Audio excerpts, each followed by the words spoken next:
Welcome to focus trading world. இன்னைக்கு நம்ம இந்த வீடியோல பார்த்தீங்க அப்படின்னா, புல் கால் ஸ்ப்ரெட் அப்படிங்கிற ஒரு ஆப்ஷன் ஸ்ட்ராட்டஜீஸை வந்து நம்ம பார்க்க போறோம். ஆப்ஷன் ஸ்ட்ராட்டஜீஸ் அப்படின்னு எடுத்துக்கிட்டோம் அப்படின்னா, நம்மளுக்கு எக்கச்சக்கமா இருக்கு.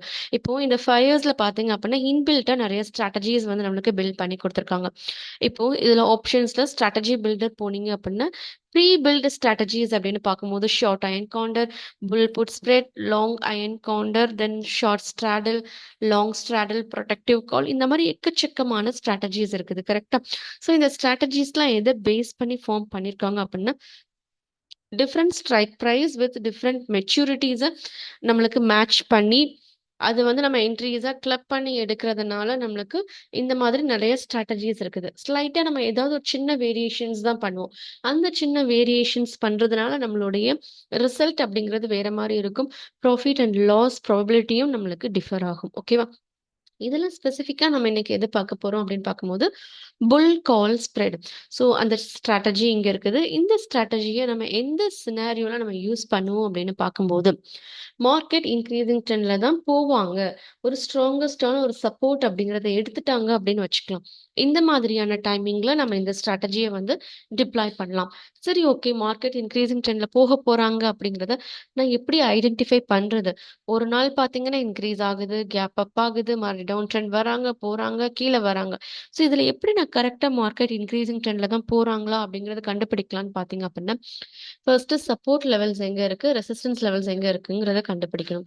ஸோ இந்த சப்போர்ட் அண்ட் ரெசிஸ்டன்ஸ கண்டுபிடிக்கிறதுக்கு நான் ஸ்பெசிஃபிக்கா என்ன இண்டிகேட்டர் யூஸ் பண்ணுவேன் அப்படின்னு பார்த்தீங்கன்னா, நான் வந்து பிவோட் லெவல்ஸ் யூஸ் பண்ணுவேன். ஸோ இப்போ இந்த சார்ட்ல நான் வந்து வீக்லி பிவோட் லெவல்ஸ வந்து நான் வந்து ஆட் பண்ணிக்கிறேன். ஓகே, பிவோட் லெவல்ஸ் யூஸ் பண்றவங்களுக்கு ஆல்ரெடி இந்த லெவல்ஸ் எல்லாம் கொஞ்சம் ஃபெமிலியரா இருக்கும். இல்லாதவங்களுக்கு சொல்லிடுறேன். ஸோ இந்த இன் பிட்வீன்ல ஒரு 3 லெவல்ஸ் இருக்கு பார்த்தீங்களா? இது சிபிஆர், சென்ட்ரல் பிவோட் ரேஞ்ச் அப்படின்னு சொல்வோம்.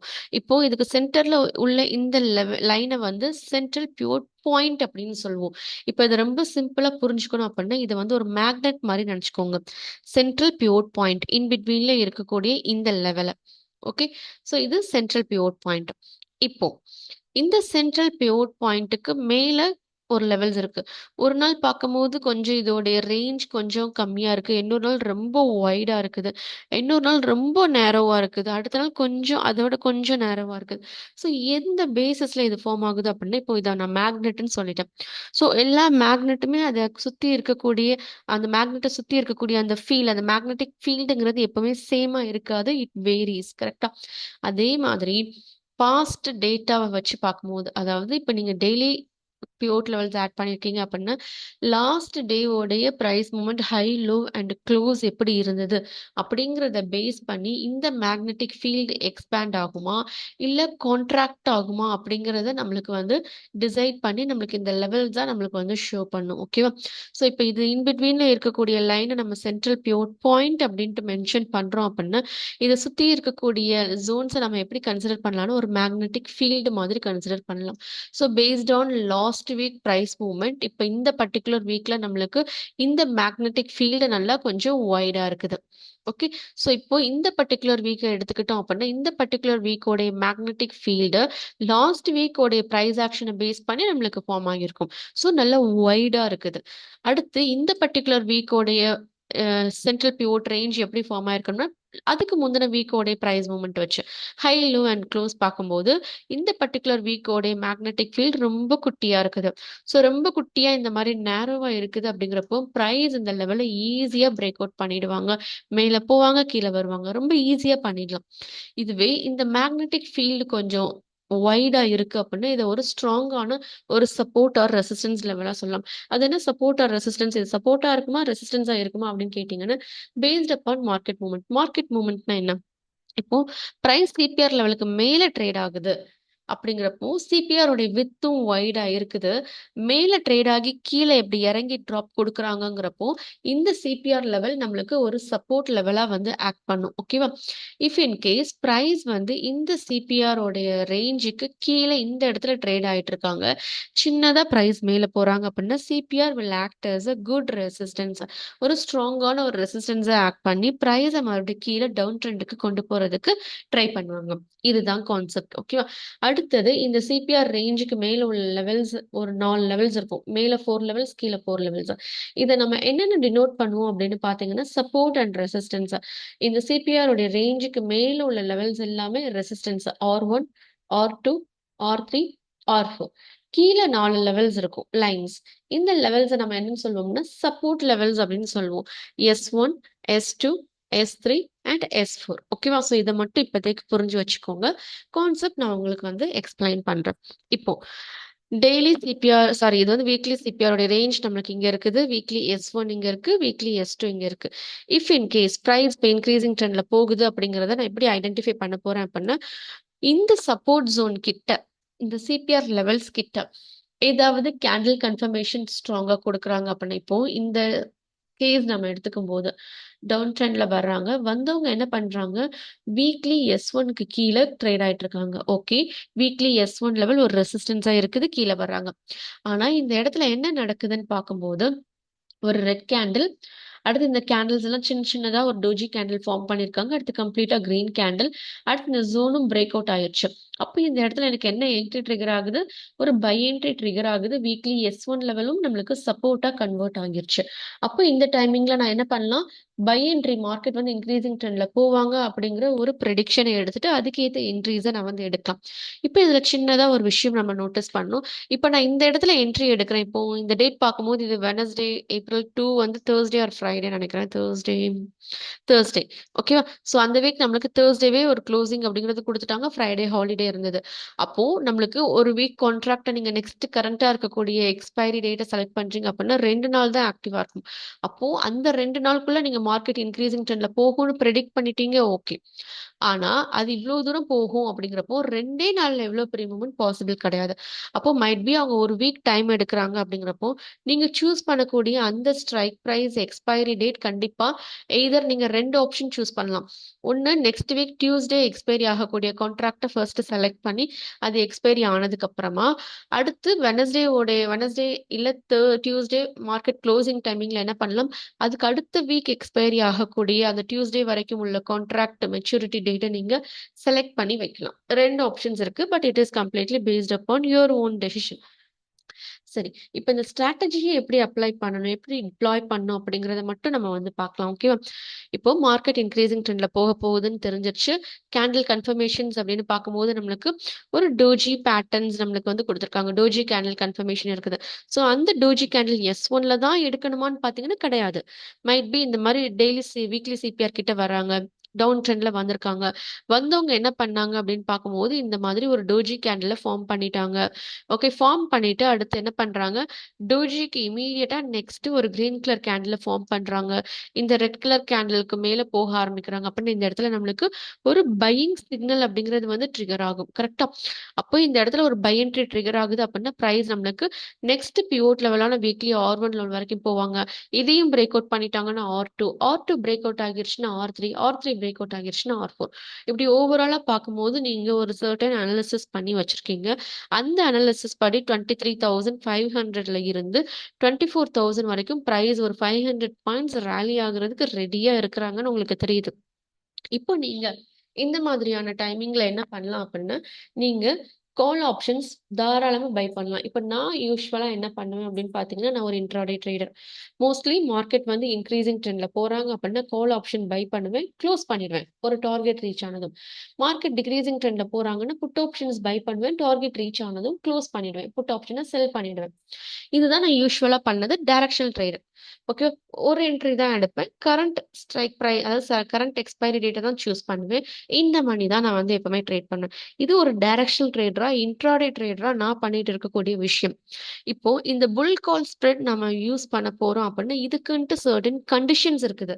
அந்த கண்டிஷன் என்ன அப்படின்னு பார்க்கும்போது ஒரு என்ட்ரி மட்டும் எடுக்கக்கூடாது, நான் 2 என்ட்ரி எடுக்கிற மாதிரி இருக்கும். ஓகேவா?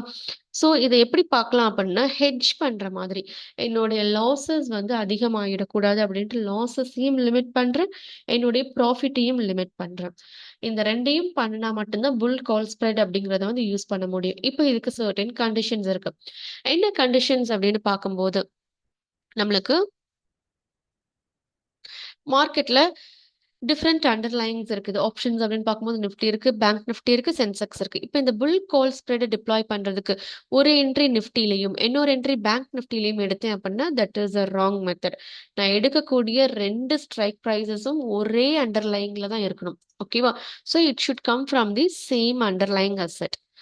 ஸோ நான் வந்து நிஃப்டியை மட்டும் இப்போதைக்கு சூஸ் பண்ணியிருக்கேன். ஆப்ஷன் டைப் கால் ஆப்ஷன் எடுக்க போறேன்னா புட் ஆப்ஷன் எடுக்க போறேன்னான்னு பார்த்தீங்கன்னா கால் ஆப்ஷன்ஸ்ல தான் நான் 2 ஸ்ட்ரைக் ப்ரைஸஸையும் சூஸ் பண்ண போறேன் என்னுடைய ஹெட்ஜிங்கை புல் கால் ஸ்ப்ரெட்ல பண்றதுக்கு. Strike price same strike price select பண்ண போறேன்னா டிஃப்ரெண்ட் ஸ்ட்ரைக் ப்ரைஸ் செலக்ட் பண்ண போறேன்னா டிஃப்ரெண்ட் ஸ்ட்ரைக் ப்ரைஸை நான் வந்து செலக்ட் பண்ண போறேன். அதாவது ஒரு இது இந்த மணி இன்னொரு இது அவுட் ஆஃப் த மணி, ஒரு இது பை பண்ண போறேன் இன்னொரு இது செல் பண்ண போறேன். அது எப்படிங்கிறத நான் உங்களுக்கு காட்டுறேன். அடுத்தது மெச்சூரிட்டி டேட் அப்படின்னு பார்க்கும்போது சேம் மெச்சூரிட்டி டேட்டுக்கு போறேன்னா இல்லை இந்த வீக் கான்ட்ராக்ட் ஒன்று அடுத்த வீக் எக்ஸ்பைரி ஆகக்கூடிய கான்ட்ராக்ட் ஒன்றுன்னு சூஸ் பண்ண போறேன்னு பார்த்தீங்க அப்படின்னா same expiry date maturity date இருக்கக்கூடிய கான்ட்ராக்டை தான் நான் வந்து சூஸ் பண்ண போறேன். ஸோ இந்த புல் கால் ஸ்ப்ரெட் யூஸ் பண்றதுக்கான கண்டிஷன்ஸ் இதுதான். ஸோ இதை மட்டும் ஃபர்ஸ்ட் நீங்க ஞாபகம் வச்சுக்கோங்க. இப்போ இந்த புல் கால் ஸ்ப்ரெடை நான் வந்து டிப்ளாய் பண்ண போறேன். ஸோ இப்போ என்னோட அனாலிசிஸ் என்ன அப்படின்னு பார்க்கும்போது நிஃப்டி 23,900ல ஒரு சப்போர்ட் அப்படிங்கறத எடுத்து க்ளோஸ் பண்ணியிருக்காங்க. ஸோ மோர் ஆர்லெஸ் பார்க்கும்போது இந்த 23,800 அண்ட் 23,900. இப்போ இதை நான் உங்களுக்கு இன்னும் டீட்டெயில்டா ட்ரா பண்றேன். 23,900 அண்ட் 23,800 இது ஒரு சப்போர்ட் ஜோனா இருக்கும் அப்படின்ட்டு எனக்கு தெரியுது. ஓகே. ஸோ அதனால நான் என்ன பண்ண போறேன் அப்படின்னு பார்க்கும்போது ஒரு இந்த மணி இப்போ 23,900 அப்படிங்கிறது கால் ஆப்ஷனை பொறுத்த வரைக்கும் இந்த மணி. ஸோ இந்த மணி அந்த money out of the money theta vega data delta gamma இதெல்லாம் என்னன்னு தெரியல அப்படின்னா நான் யூடியூப்ல ரொம்ப டீட்டெயில்டா ஒரு வீடியோ எக்ஸ்பிளைன் பண்ணி போட்டிருக்கேன். ரொம்ப சிம்பிளா எல்லாருக்குமே புரியுற மாதிரி ஏர் அண்ட் வாட்டர் அதாவது காத்து அண்ட் தண்ணி இந்த ரெண்டையும் வச்சு நான் உங்களுக்கு புரியணும் அப்படிங்கிறதுக்காக ரொம்ப சிம்பிளா எக்ஸ்பிளைன் பண்ணியிருப்பேன். ஸோ கால் ஆப்ஷன் பொறுத்த வரைக்கும் வாட்டர் அப்படின்னு நான் வந்து சொல்லியிருப்பேன். So call option water water எப்பவுமே நம்மளுக்கு கீழ இருந்து தான் ஃபில் ஆகி வரும். கரெக்டா கிரவுண்ட்ல இருந்து. ஸோ ஜீரோல இருந்து ஃபில் ஆகி கொஞ்சம் கொஞ்சமா இந்த மாதிரி இடத்துல ஃபில் ஆகியிருக்கும். அப்போ வாட்டர் இருக்கக்கூடிய ஜோன்ஸை நம்ம என்னன்னு சொல்வோம்? இந்த மணி அப்படின்னு சொல்லுவோம். வாட்டர் ஃபில் ஆகாத ஜோன்ஸை நம்ம என்னன்னு சொல்லுவோம்? அவுட் ஆஃப் த மணி. அப்போ இந்த கால் ஆப்ஷன்ஸை பொறுத்த வரைக்கும் அவுட் ஆஃப் த மணி என்னது? 23,950, 24,000, 2450, 2400, 24,150, 24,200. இது எல்லாமே நம்மளுக்கு out of the money water என்னும் ஃபில் ஆகாத ஜோன். வாட்டர் ஃபில் ஆன ஜோன்ஸ் என்னெல்லாம் பார்க்கும்போது 23,850, 800, 750, 700, 650, 600. இது எல்லாமே நம்மளுக்கு இந்த ஜோன் வாட்டர் ஃபில் ஆகி இருக்கக்கூடிய ஜோன். அதனால இந்த மணி அப்படின்னு சொல்லுவோம். அட் த மணி கரண்டா வாட்டர் இப்ப எந்த லெவல்ல அட் வாட் லெவல் வாட்டர் இப்ப எக்ஸாக்டா எந்த லெவல்ல வாட்டர் இருக்கு அட் வாட் லெவல் அப்படின்னு பார்க்கும்போது 23,900. ஸோ அட் த மணி வந்து 23,900. இதுதான் ரொம்ப சிம்பிளான கான்செப்ட். இது வாட்டர். இதுவே புட் ஆப்ஷன் பார்க்கும்போது காத்து ஏர் அப்படின்னு சொல்லியிருப்பேன். ஸோ இங்க ஏர் ஃபில் ஆகியிருக்கக்கூடிய ஜோன்ஸ் என்னது? 23,900க்கு மேல ஒரு ஏர் அப்படிங்கிறது ஃபில் ஆகியிருக்கும். அப்போ இது எல்லாமே புட் ஆப்ஷன்ஸை பொறுத்த வரைக்கும் இந்த மணில வந்துடும். ஸோ ஏர் எக்ஸாக்டா எந்த இடம் வரைக்கும் இருக்குது? 23,900 வரைக்கும். அப்போ இது at the money. Air fill ஆகாத ஜோன்ஸ் எல்லாமே வாட்டர் இருக்கிறது. கரெக்டா? அப்போ வாட்டர் இருக்கக்கூடிய ஜோன்ஸ் எல்லாமே புட் ஆப்ஷனை பொறுத்த வரைக்கும் அவுட் ஆஃப் த மணியா அது கன்வெர்ட் ஆகிடும்.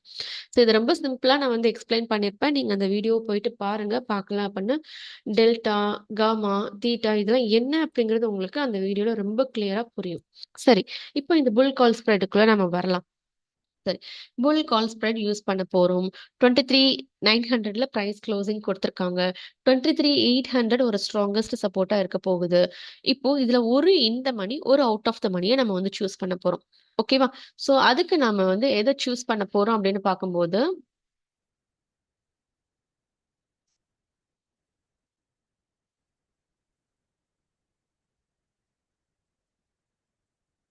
அதுக்கு நம்ம இப்ப எதை சூஸ் பண்ண போறோம் அப்படின்ட்டு பார்க்கும்போது 23,900 ஸோ அவுட் ஆஃப் த மணின்னு பார்க்கும்போது 24,000 சூஸ் பண்ணிக்கலாம். இந்த மணின்னு பார்க்கும்போது 23,800 சூஸ் பண்ணிக்கலாம். ஓகேவா? 23,800 நான் என்ன பண்ண போறேன் அப்படின்னா பை பண்ண போறேன். 24,000 நான் என்ன பண்ண போறேன் அப்படின்னு பார்க்கும்போது செல் பண்ண போறேன். ஓகேவா? 23,900 அண்ட் 23,800 அண்ட் 24,000.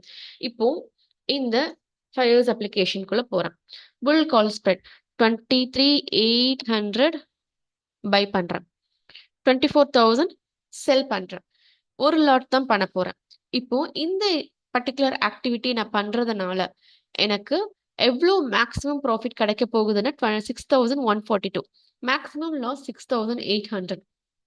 ஓகேவா? அடுத்து எந்த லெவல்ல ஒரு பிரேக் ஈவன் கிடைக்கும் அப்படின்னு பார்த்தீங்கன்னா 23,905ல பிரேக் ஈவன் பாயிண்ட். ப்ராஃபிட்டும் இல்ல, லாஸும் இல்ல அப்படிங்கிற ஒரு சினாரியோ இந்த லெவல்ல market if in case closing கொடுத்தாங்கன்னா நம்ம கிரியேட் ஆகும். ஸோ இந்த புல் கால் ஸ்ப்ரெட் எடுக்கிறதுக்கு முன்னாடி சர்டன் அசம்ஷன்ஸ் அப்படிங்கிறத நம்ம பண்ணிக்கணும். என்ன அசம்ஷன்ஸ் அப்படின்னு பார்த்தீங்கன்னா, அசம்ஷன்ஸ்னு ஒண்ணுமே கிடையாது. ஃபியூச்சர்ல ஒரு விஷயம் நடக்க போகுது, அது இப்படிதான் நடக்க போகுது அப்படின்ட்டு அந்த விஷயத்த நம்ம டிசைட் பண்ணி வச்சுட்டு, அந்த டிசைட் பண்ண விஷயத்துக்கு ஏத்தாப்புல நம்ம ஒரு ஸ்ட்ராட்டஜியை ஃபார்ம் பண்ணி வைக்கிறோம். ஓகேவா? ஸோ அந்த அசம்ஷன்ஸ் என்ன அப்படின்ட்டு பார்க்கும்போது, first assumption expiry date Tuesday ஆகுது. ஓகே. 3:30க்கு மார்க்கெட் க்ளோஸ் ஆகும். ஓகே. இந்த 3:30 ஆர் 3:20ன்னு வச்சுக்கலாம். 3:20 வரைக்கும் நான் என்னுடைய பொசிஷன்ஸை க்ளோஸ் பண்ண மாட்டேன். இது ஒரு அசம்ஷன். ஓகே. இன் பிட்வீன்ல நான் ட்ரேட் எடுத்துட்டேன், புல் கால் ஸ்ப்ரெட் எடுத்துட்டேன், நான் க்ளோஸ் பண்ண மாட்டேன். டில் த டேட் ஃபுல் டேட்டா குறைஞ்சு அந்த பர்ட்டிகுலர் கான்ட்ராக்ட் அந்த எக்ஸ்பைரி டேட் அன்னைக்கு மெச்சூர் ஆகுற வரைக்கும் நான் வெயிட் பண்ணுவேன். இது ஒரு அசம்ஷன். செகண்ட் அசம்ஷன் என்ன அப்படின்னு பார்க்கும்போது, if in case maximum profit நம்மளுக்கு இந்த பர்ட்டிகுலர் புல் கால் ஸ்ப்ரெட்ல இவ்வளவுதான் கிடைக்க போகுதுன்னு தெரிஞ்சிருச்சு. இப்போ நிஃப்டி 24,000க்கு மேல போனாலும் நம்மளுக்கு எந்த ஒரு இப்போ 24,000 எந்த லெவல் வரைக்கும் பிரேக் ஈவன் இருக்குன்னா 24,400 வரைக்கும் இருக்கு. ஓகே. ஸோ 24,400 லெவலுக்கு மேல பிரைஸ் போக ஆரம்பிச்சிருச்சு அப்படின்னா எனக்கு எந்த ஒரு லாபமும் இல்லை, நஷ்டமும் இல்லை. ப்ராஃபிட் இந்த இடத்துல போயிட்டு லாக் ஆகிடும் 6,142 அப்படின்ட்டு. அப்போ பிரைஸ் இன் கேஸ் 24,400க்கு மேல 24,500 600 போறாங்க அப்படின்னா இந்த பர்டிகுலர் புல் கால் ஸ்ப்ரெட்டை நான் ஓப்பன்ல வச்சிருக்கணுங்கிற அவசியம் கிடையாது. If in case Tuesday morning 11 o'clock நம்மளுக்கு 24,400 மார்க்கெட் டச் பண்ணி இந்த பர்டிகுலர் ஆப்ஷன் ஸ்ட்ராட்டஜிஸ்க்கான மேக்ஸிமம் ப்ராஃபிட்டை ரீச் பண்ணிட்டாலே நம்ம வந்து எக்ஸிட் ஆகிடலாம். ப்ராஃபிட் அப்படிங்கிறத புக் பண்ணிட்டு எக்ஸிட் ஆகிடலாம். இது ஒரு மெத்தட். ஓகேவா? ஸோ இந்த 2 அசம்ஷன்ஸ்ல ஏதாவது ஒன்று தான் நம்ம அப்ளை பண்ண முடியும். அது ஒன்று என்னன்னு பார்க்கும்போது எக்ஸ்பைரி டேட் லாஸ்ட் 3:20 வரைக்கும் ஹோல்ட் பண்ணி வைக்கிறது. இன்னொரு அசம்ஷன் என்னன்னு பார்க்கும்போது இன்கேஸ் நம்மளுக்கு தேவையான ப்ராஃபிட் கிடைச்சிருச்சு அப்படின்னா நம்ம அதை வந்து எக்ஸிட் ஆகுது. மேக்ஸிமம் ப்ராஃபிட் கிடைச்சிடும். இந்த 2 அசம்ஷன்ஸ் தான். ஓகேவா? இன் பிட்வீன்ல நம்ம மறுபடியும் எக்ஸிட் ஆனோம் அப்படின்னா இந்த ஸ்ட்ராட்டஜியை நம்ம மறுபடியும் பயம் அந்த மாதிரியான ரீசன்ஸ்னால ஃபெயிலியர்க்குள்ள போகிறதுக்கு சான்சஸ் இருக்கு. ஓகேவா? ஸோ ஃபுல் அண்ட் ஃபுல் இதை நம்ம வந்து எடுத்து பண்ண போறோம். ஓகே. இதை ஃபுல்லா எப்படி யூட்டிலைஸ் பண்ணிக்கிறது அப்படிங்கிற ஒரு இதை தான் நம்ம வந்து பார்க்க போறோம். ஓகேவா? இன் லைவ் மார்க்கெட் நீங்க மறுபடியும் ஏதாவது எனக்கு இவ்வளவு போகுதுன்னு நினைச்சு நீங்க கூட எக்ஸிட் ஆகலாம். That differs. பட் இப்போ நாம இந்த ஸ்ட்ராட்டஜியை லேர்னிங் பர்பஸ்க்காக எடுத்து நம்ம பார்க்கும்போது நீங்க இந்த 2 அசம்ஷன்ஸை கண்டிப்பா பண்ணி ஆகணும். ஓகே. ஸோ என்ன ஸ்ட்ரைக் ப்ரைஸ் சூஸ் பண்ணிருக்கிறோம் அப்படின்னா ஒரு 100 பாயிண்ட்ஸ் இந்த money and 100 points out of the money current ப்ரைஸ்ல இருந்து. So 23,800 and 24,000. ஓகே. ஸோ இப்போ நீங்க என்ன எப்போ நீங்க 24,000 நீங்க செலக்ட் பண்ணீங்களோ அப்பவே நீங்க என்ன பண்றீங்கன்னு பார்க்கும்போது பிரைஸ் இப்போ 23,900ல ட்ரேட் ஆயிட்டு இருக்காங்க. மார்க்கெட் இன்க்ரீசிங் ட்ரெண்ட்ல போகும்னு உங்களுக்கு தெரியுது. ஆனா நீங்க என்ன நினைச்சு இந்த அவுட் ஆஃப் த மணி நீங்க செல் பண்ணிருக்கீங்க 24,000ல பார்க்கும்போது 24,000க்கு மேல பிரைஸ் போகவே போகாது அப்படிங்கிற ஒரு அசம்ஷன்ல நீங்க வந்து என்ன பண்ணிருக்கீங்க 24,000 செல் பண்ணிருக்கீங்க. அடுத்தது 23,800 ஸ்ட்ரைக் ப்ரைஸை நீங்க எதுக்காக பை பண்ணிருக்கீங்க அப்படின்னு பார்க்கும்போது price at the same time 23,800க்கு கீழேயும் போகாது அப்படின்ட்டு நினைச்சு நீங்க வந்து பை பண்ணிருக்கீங்க. ஸோ பிரேக் ஈவன் பாயிண்ட் நம்மளுக்கு எங்க இருக்குன்னா 23,905ல இருக்குது. ஓகே. அப்போ இந்த 23,905ல இருந்து 24,000க்குள்ள பிரைஸ் எங்க க்ளோசிங் கொடுத்தாலும் நம்மளுக்கு ஒரு ப்ராஃபிட். ஸோ இப்போ இந்த மாதிரி நம்ம யூஸ் பண்ணும்போது நம்மளுக்கு ப்ராஃபிட் ஒரு ட்ரேடுக்கு எவ்வளவு வருது, ஒரு லாட்டுக்கு 6,142 அப்படிங்கிறது வருது. இஃப் இன் கேஸ் நாம என்ன பண்றோம் அப்படின்னா இந்த ரேஞ்சை கொஞ்சம் எக்ஸ்பேண்ட் பண்றோம். 23,900 24,000 23,800. இப்போ இந்த ரேஞ்சை இன்னும் கொஞ்சம் எக்ஸ்பேண்ட் பண்றோம். இன்னும் ஒரு 100 பாயிண்ட்ஸ். ஓகேவா? அப்போ கால் ஆப்ஷன்ஸ் நான் என்ன பண்றேன் அப்படின்னு பார்க்கும்போது 23,700 சூஸ் பண்றேன். இன்னும் கொஞ்சம் டீப் இந்த மணி செல் பண்றது பாத்தீங்க அப்படின்னா நான் வந்து 24,100க்கு செலக்ட் பண்றேன். இப்போ என்னுடைய ரிஸ்க் ரிவார்டு எப்படி மாறுது அப்படின்னா ரிஸ்க் வந்து 13,702, ரிவார்ட் வந்து 12,298க்கு மாறுது. ஓகே. இப்போ இதுல நல்லா புரிஞ்சுக்கோங்க. இப்போ 23,700க்கு நீங்க பை பண்ணிருக்கீங்க ஸ்ட்ரைக் பிரைஸ். செல் பண்ணது எவ்வளவு? 24,100 கால் ஆப்ஷன செல் பண்ணியிருக்கீங்க. அப்போ இந்த டைமிங்ல நீங்க என்ன அஸ்யூம் பண்ணியிருக்கீங்க அப்படின்னு பார்க்கும்போது, பிரைஸ் 24,100க்கு மேல போகவே போகாது அப்படின்னு நினைச்சுட்டு 2400 செல் பண்ணியிருக்கீங்க. 23,700 பை பண்ணியிருக்கீங்க. 23,700க்கு கீழயும் பிரைஸ் போகாது அப்படின்ட்டு. 2400க்கு மேல போகாது. 23,700க்கு கீழ போகாது. அப்படிங்கிற ஒரு அசம்ப்ஷன்ல நீங்க இந்த பர்ட்டிகுலர் ஸ்ட்ரைக் பிரைஸ சூஸ் பண்ணியிருக்கீங்க. ஓகே. அப்போ இதுல பிரேக் ஈவன் பாயிண்ட் எங்க இருக்கு அப்படின்னு பார்க்கும்போது 23,910க்கு மேல 23,910க்கு மேல பிரைஸ் நமக்கு க்ளோஸ் ஆனா 0 ப்ராஃபிட் 0 லாஸ் மாதிரி. இதுக்கு மேல எவ்வளோக்குள்ள போகுதோ அவ்வளோக்குள்ள நம்மளுக்கு ப்ராஃபிட் அண்ட் மேக்ஸிமம் ப்ராஃபிட் நம்மளுக்கு 12,000 லிமிட் ஆயிடுச்சு. 24,200 நிஃப்டி போனா கூட 12,000 தான் ப்ராஃபிட். 24,300 போனாலும் 12,000 தான் உங்களுக்கு ப்ராஃபிட்டா இருக்க போகுது. இஃப் இன் கேஸ் நீங்க 2400 கால் ஆப்ஷனை செல் பண்ணிருக்கீங்க அப்படின்னு. இப்போ பிரைஸ் தான் எனக்கு இவ்வளவு தூரம் 24,600 வரைக்கும் ரேலி ஆக போகுதுன்னு தெரியுதே. அப்ப நான் ஏன் இவ்ளோ ப்ராஃபிட்ஸ மிஸ் பண்ணணும் அப்படின்னு நினைக்கும்போது, இப்ப ஸ்ட்ராட்டஜிய நம்ம ஸ்லைட்டா ஆல்டர் பண்ணி பார்க்கலாமா? அடுத்து இதுல இன்னொன்னு என்ன ரொம்ப இம்பார்ட்டன்ட்டா பார்க்கும்போது ரிஸ்க் பார்த்தீங்கன்னா ரூ. 13,000 ஆல்ரெடி ஃபண்ட்ஸ் வந்து 44,000 இதுல ரூ. 13,000 பார்க்கும்போது ஒரு 40, 45% கிட்ட ஒரு ட்ரேட்லயே நம்ம ரிஸ்க் எடுக்கிறோம். இது ரொம்ப அதிகமான ரிஸ்க். இப்ப என்ன பண்ணலாம்னு பார்க்கும்போது, இப்போ உங்களுக்கு ஷூரா தெரியுது. என்ன தெரியுது அப்படின்னு பார்க்கும்போது, பிரைஸ் இப்ப 23,900ல க்ளோசிங் குடுத்துருக்காங்க. 23,800க்கு கீழ பிரைஸ் போகவே மாட்டாங்கன்னு உங்களுக்கு தெரியுது. ஓகே. 23,800க்கு கீழ பிரைஸ் போக மாட்டாங்க.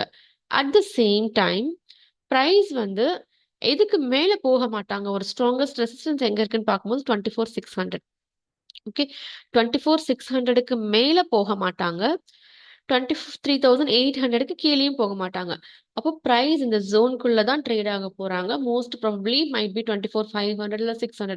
இந்த ஜோன்ல ஒரு க்ளோசிங் குடுக்கலாங்கிறது உங்களுக்கு கிளியரா தெரியுது. நீங்க நல்லா பெர்ஃபெக்ட்டா அனலைசிஸ் பண்ணி வச்சிருக்கீங்க. ஓகே. இப்போ என்ன பண்ணலான்னு பார்க்கும்போது, நான் என்ன பண்றேன் அப்படின்னா, 23,800 ஸ்ட்ரைக் பிரைஸ பை பண்றேன். கால் ஆப்ஷன்ல. 24,600 ஸ்ட்ரைக் பிரைஸ நான் வந்து கால் ஆப்ஷன்ல செல் பண்றேன். ஓகேவா? ஸோ பண்ணிடலாமா? 24,600, 23,800.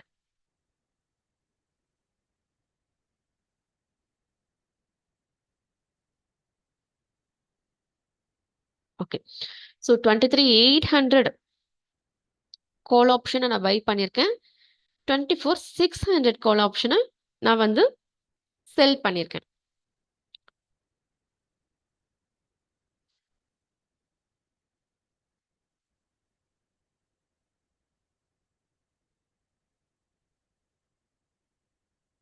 ஓகே. சரி.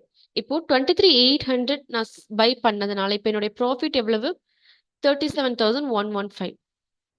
அடுத்தது 14,000 என்னுடைய ரிஸ்க் இருக்குது. இதுவே நான் இங்க எக்ஸ்பெக்ட் பண்ணக்கூடிய இப்போ 23,900ல எவ்வளோ நான் கால் ஆப்ஷன் செல் பண்றேனோ, அதே அளவுக்கு டீப் இந்த மணி போனேன்னா, ரிஸ்க் அண்ட் ரிவார்ட் நம்மளுக்கு சேமா இருக்குது. இதுக்கு முன்னாடி என்ன பார்த்தோம்? 6,000 ப்ராஃபிட்னா 6,000 லாஸ். 12,000 ப்ராஃபிட்னா 13,000 லாஸ். இப்போ நம்மளுக்கு சினாரியோ எப்படி மாறிடுச்சு? லாஸ் 14,000. ஓகேவா? ப்ராஃபிட் வந்தா 37,000 நம்மளுக்கு வர்றதுக்கான ப்ராபபிலிட்டி இன்க்ரீஸ் ஆகியிருக்கு. ஓகே.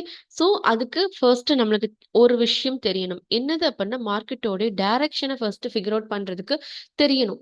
மார்க்கெட் டைரக்ஷன் எப்படி போகுதுன்னு தெரியணும். அடுத்து அந்த பர்ட்டிகுலர் ஸ்ட்ரைக் பிரைஸ்ல intrinsic value as well as time value எவ்வளவு இருக்குன்னு பார்க்கணும். இப்போ இது 23,800 பார்க்கும்போது இதுல டைம் வேல்யூ ரொம்ப அதிகமா இருக்கும். அதாவது தீட்டா அப்படிங்கிற விஷயம். இன்னும் கொஞ்சம் டீப் இந்த மணி போகும்போது இப்போ 37,000 இருந்த ப்ராஃபிட் நம்மளுக்கு 39 இன்க்ரீஸ் ஆகியிருக்கு. இதுக்கான ரீசன் என்ன அப்படின்னு பார்க்கும்போது டைம் வேல்யூ 23,700ல கம்மியா இருக்கு. தீட்டா. ஓகேவா? ஸோ தீட்டா கம்மியா இருக்கிறதுனால நம்மளுக்கு வரக்கூடிய ப்ராஃபிட்ஸ் அதிகமா இருக்கு. ஸோ டீப் இந்த மணி போக போக ப்ராஃபிட்ஸ் நம்மளுக்கு அதிகமா இருக்கும். அட் த சேம் டைம் லாஸ்மே ரொம்ப பெருசாலாம் வராது. பாதிக்கு பாதி ஒரு 0.5 அந்த மாதிரி தான் வருது. ஓகேவா? ஸோ இதுதான் நம்மளுக்கு கான்செப்ட். ஸோ இந்த ஸ்ட்ராட்டஜி புல் கால் ஸ்ப்ரெட் நீங்க யூஸ் பண்றீங்க அப்படின்னா ஃபர்ஸ்ட் விஷயம் மார்க்கெட்டோட ட்ரெண்ட் எப்படி இருக்குங்கிறத உங்களுக்கு ஐடென்டிஃபை பண்ண தெரியணும். சப்போர்ட் எங்க இருக்குன்னு தெரியணும். ரெசிஸ்டன்ஸ் எங்க இருக்குன்னு தெரியணும். இஃப் இன் கேஸ் மார்க்கெட் வந்து இந்த லெவல பிரேக் அவுட் பண்ணுனா, இந்த ட்ரேட் ஃபெயிலியர் ஆகுங்கிற வரைக்கும் நம்மளுக்கு தெரியணும். அடுத்தது இந்த ட்ரேட் ஃபெயிலியர் ஆக போகுதுங்கிறப்போ, நம்ம எக்ஸ்பைரி டேட் வரைக்கும் வெயிட் பண்ண வேண்டிய அவசியம் கிடையாது. எக்ஸிட் ஆகணும். ஸோ இந்த மாதிரியான விஷயங்கள் நெறைய இருக்குது. ஓகேவா? ஸோ இப்போதைக்கு நான் உங்களுக்கு புல் கால் ஸ்ப்ரெட்னா என்ன அப்படிங்கிறத வந்து டீட்டெயில்டா எக்ஸ்பிளைன் பண்ணியிருக்கேன். மார்க்கெட் இன்க்ரீசிங் ட்ரெண்ட்ல போகும்போது ரொம்ப பெர்ஃபெக்ட்டா நம்மளுக்கு ஒர்க் அவுட் ஆகும். நீங்க ரொம்ப சின்ன ரேஞ்ச்ல நீங்க உங்களுடைய அ கரண்ட் மார்க்கெட் பிரைஸ்ல இருந்து எக்ஸ்பெக்ட் பண்ணீங்க அப்படிங்கிறப்போ, உங்களுக்கு மார்க்கெட்ல இருந்து வரக்கூடிய ப்ராஃபிட்ஸ் கம்மியா இருக்கும். பட் அத தவிர்த்து கரெக்ட்டான இடத்துல ரெசிஸ்டன்ஸ் இங்க தான் இருக்கு. அப்ப நான் என்னுடைய கால் ஆப்ஷன்ஸ இந்த ஸ்ட்ரைக் பிரைஸ்ல தான் செல் பண்ணுவேன். சப்போர்ட் இங்க இருக்குது. அப்போ கால் ஆப்ஷன்ஸ்ல நான் இந்த இடத்துல தான் பை பண்ணுவேன் அப்படின்ட்டு ஷியூரா நீங்க support and resistance figure out பண்ண ஆரம்பிச்சுட்டீங்க. அப்படினாலே உங்களுக்கு பெர்ஃபெக்ட்டா ஒர்க் அவுட் ஆகும். அடுத்து இன்னொரு விஷயம், இப்போ மார்க்கெட் நம்மளுக்கு ஒரு 23,800ல சப்போர்ட் இருக்குன்னு தெரியுது. 23,900 ரொம்ப சின்ன ரேஞ்ச்ல தான் ட்ரேட் ஆயிட்டு இருக்கு. இஃப் இன் கேஸ் மார்க்கெட் இப்போ 24,200ல ட்ரேட் ஆயிட்டு இருக்குன்னு வச்சுக்கலாம். ஓகேவா? இந்த க்ளோசிங் பிரைஸ் எங்க இருக்கு? 24,200ல இருக்கு. ஓகேவா? இப்ப நீங்க உங்களோட என்ட்ரிய எடுக்குறீங்க. புல் கால் ஸ்ப்ரெட் யூஸ் பண்றீங்க அப்படின்னா, கரெக்ட்டான சப்போர்ட் லெவல் எங்கன்னா 23,800 தான். நீங்க 24,200 பிரைஸ் மார்க்கெட் ட்ரேட் ஆகும்போது இந்த இடத்துல போயிட்டு என்ட்ரி எடுக்குறீங்கங்கிறதுக்காக 2400 நீங்க சப்போர்ட் ஜோனா கன்சிடர் பண்ணக்கூடாது. வேலிடான சப்போர்ட் ஜோன் எங்க இருக்கு? 23,800 தான். அப்போ கால் ஆப்ஷன் பை பண்றீங்கன்னா 23,800. அடுத்தது கால் ஆப்ஷன் செல் பண்றீங்கன்னா 24,600 இப்படிதான் வைக்கணும். அப்ப இந்த இடத்துல உங்களுக்கு அதே 37,000 ப்ராஃபிட்ட நீங்க எக்ஸ்பெக்ட் பண்ணக்கூடாது. ப்ராஃபிட் எவ்வளவா கன்வெர்ட் ஆகிடும்? 12,000 to 16,000 அவ்வளோதான் வரும். ஓகேவா? ஸோ, நீங்க எந்த இடத்துல என்ட்ரி எடுக்கிறீங்கங்கிறத பொறுத்தும் நம்மளுக்கு ரிசல்ட் அப்படிங்கிறது மாறும். சப்போர்ட் ஜோன் கிட்டயே என்ட்ரி எடுத்தீங்கன்னா, ஒரு லாங் ட்ரெண்ட் மார்க்கெட் போகும்போது ஹியூஜ் ப்ராஃபிட்ஸ உங்களால ஏர்ன் பண்ண முடியும். சப்போர்ட் ஜோன விட்டு பிரைஸ் ரொம்ப தூரம் போனதுக்கப்புறம் நடுவுல போயிட்டு நீங்க என்ட்ரி எடுக்கிறீங்க அப்படிங்கிறப்போ, உங்களுடைய ப்ராஃபிட் பொட்டன்ஷியல் வேற மாதிரி டிஃபர் ஆகும்.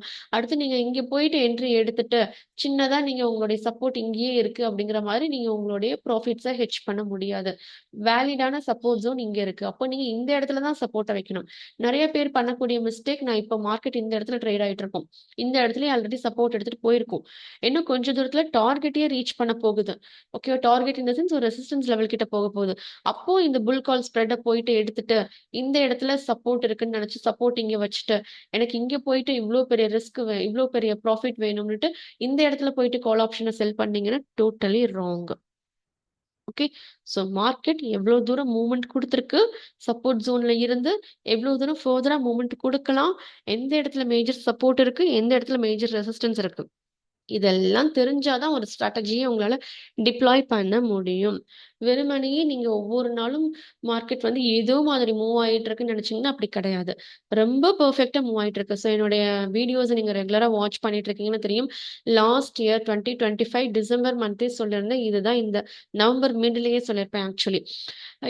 இந்த வருஷத்தோடைய ஹையஸ்ட் பாயிண்ட் இதுதான். இதுக்கு மேல போகாது. அடுத்து ஜான்வரி 1 வீக்லயும் நான் இந்த வருஷத்துல சொல்லியிருப்பேன். இந்த வருஷத்துக்கான ஹையஸ்ட் பாயிண்ட் இதுதான். இதுக்கப்புறம் மார்க்கெட் நம்மளுக்கு டவுன் ட்ரெண்ட்ல போக போறாங்க. 24,050 வரைக்கும் வருவாங்கன்னு நான் வந்து சொல்லியிருந்தேன். அப்ப நெறைய பேர் சொல்லியிருந்தீங்க 24,050லாம் பாசிபிளே கிடையாதுன்னு சொல்லியிருந்தீங்க. இப்போ 24,050யும் தாண்டி தான் ட்ரேட் ஆயிட்டு இருக்குது. நெக்ஸ்ட் ஜோன் எங்க இருக்கு அப்படின்னு பார்க்கும்போது அரவுண்ட் 20,000 கிட்ட இருக்குது. அதையுமே நான் உங்களுக்கு போஸ்ட் பண்ணியிருக்கேன். ஸோ சீக்கிரமாவே மார்க்கெட் இந்த புல் பேக்க கம்ப்ளீட் பண்ணிட்டு அகைன் டவுன் ட்ரெண்ட்ல வரப்போகுது. இதெல்லாம் தெரிஞ்சுக்கிட்டா தான் உங்களால ஒரு ட்ரேடையே எஃபிஷியன்ட்டா எடுக்க முடியும். அத விட்டுட்டு எனக்கு காசு வேணும். இந்த ட்ரேட் எடுத்தா இவ்ளோ ப்ராபபிலிட்டி சக்சஸ், இவ்ளோ ப்ராபபிலிட்டி ரிஸ்க் தானே போனா போது அப்படின்ட்டு காச போட்டு நம்ம வேஸ்ட் பண்ணிட்டு இருக்கோம். ஓகே. எத பண்றதா இருந்தாலும் தெரிஞ்சுட்டு, அதுல இருக்கக்கூடிய பாசிட்டிவ்ஸ் என்ன, நெகட்டிவ்ஸ் என்னங்கிறத தெரிஞ்சு பண்ணுங்க. 1000 ஸ்ட்ராட்டஜிஸ 1000 பேர் டெவலப் பண்ணி வைக்கலாம். ஆனா, இந்த 1000 ஸ்ட்ராட்டஜிஸ்ல உங்களுக்கு ஒரு ஸ்ட்ராட்டஜி தான் சூட் ஆகும். மேக்ஸிமம் பார்த்தீங்கன்னா 3 to 5. இந்த 3 to 5 நீங்க பிக் பண்றதுக்கு, அந்த 1000 ஸ்ட்ராட்டஜிஸும் என்னன்னு தெரிஞ்சுக்கணும்.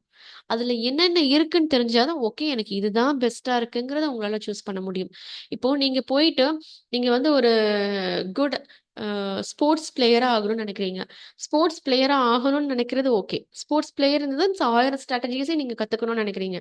ஆனா, நீங்க ஒரு குட் ஸ்போர்ட்ஸ் பிளேயரா மாறணும்னா, ஒண்ணு கிரிக்கெட், இல்ல ஃபுட்பால், இல்ல வாலிபால், டென்னிஸ் இந்த மாரி ஏதாவது ஒண்ணுல தான் நீங்க ஸ்பெஷலைஸ்ட் ஆக முடியும்.